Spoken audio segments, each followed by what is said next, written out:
भारतवासियों को मेरा सप्रेम नमस्कार। मैं एडवोकेट डॉक्टर रमेश राठौड़। भारत के संविधान में लिखा हुआ है, स्टेट पॉलिसी में आर्टिकल 44 भारत सरकार समान नागरिक कायदा देश में लाना चाहता है। हमारे जो स्टेट पॉलिसी है, इसे कोई मूलभूत अधिकार नहीं होने से कानून के आधार पर सुप्रीम कोर्ट या हाई कोर्ट में केस नहीं डाल सकते। जब तक कानून ये बन नहीं जाता तब तक इनको कोई आधार नहीं होता है।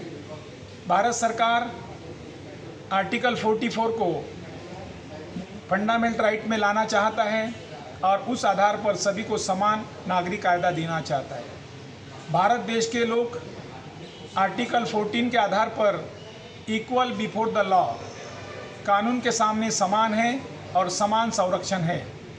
सभी को समान कानून होने के आधार पर इस देश में सभी को समानता का अधिकार मिलना चाहिए। पुरुष को जितना अधिकार उतना स्त्री को होना चाहिए। भारत में ना हिंदू है, मुस्लिम है, क्रिश्चियन है, सिख है, ईसाई है, सभी धर्म अपना अपने घर में रखना चाहिए। भारत का नागरिक होते हुए भारत के कानून के आधार पर यहाँ जो शोषित पीड़ित समाज है, उस समाज को, उन जाति के लोगों को ऊंचे ऊपर लाने के लिए आर्थिकता की व्यवस्था होना चाहिए, शिक्षा की व्यवस्था होना चाहिए, नौकरी की व्यवस्था होना चाहिए। भारत की जो जनसंख्या के आधार पर भारत की संपत्ति है, उस संपत्ति में समान अधिकार होना चाहिए।